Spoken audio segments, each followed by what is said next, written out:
Congress party के राष्ट्रीय प्रवक्ता पवन खेड़ा के द्वारा जिस तरीके के वक्तव्य दिए गए प्रेस कॉन्फ्रेंस के माध्यम से और उन्होंने भारतीय जनता पार्टी और आरएसएस के ऊपर जो निशाने साधने का काम किया है, मैं उनको सिर्फ इतना ही कहना चाहता हूं कि आप अपनी पार्टी की चिंता करो। भारतीय जनता पार्टी और संघ की चिंता करने की आपको आवश्यकता नहीं है।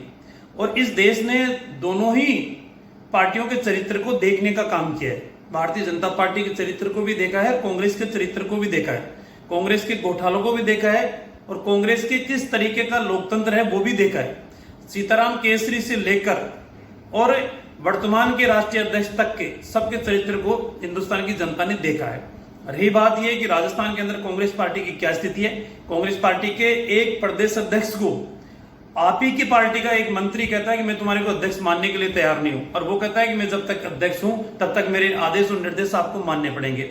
आप ही के सत्ता के शीर्ष मुखिया ये कहते हैं कि ये निकम्मे और नकारे लोग हैं जो सत्ता के अंदर भागीदारी चाहते हैं।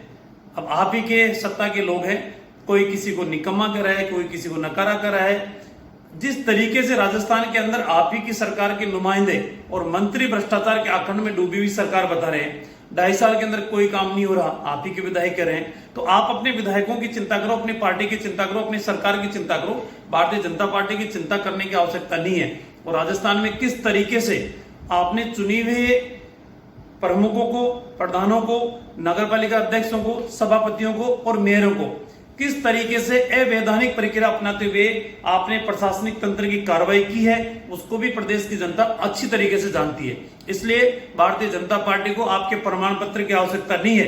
भारतीय जनता पार्टी को हिंदुस्तान की जनता के प्रमाण पत्र की आवश्यकता है, और हिंदुस्तान की जनता का प्रमाण पत्र भारतीय जनता पार्टी के शीर्ष नेतृत्व को भी मिला हुआ है। और आने वाले समय के अंदर राजस्थान की जनता भी भारतीय जनता पार्टी के शीर्ष नेताओं को आशीर्वाद देने का काम करेगी। इसलिए आप अपनी पार्टी की चिंता करें। इस तरीके के बयानबाजी देकर आप जनता को गुमराह करने की कोशिश ना करें। आने वाला वक्त और आने वाला समय सब चीजें तय करेगा।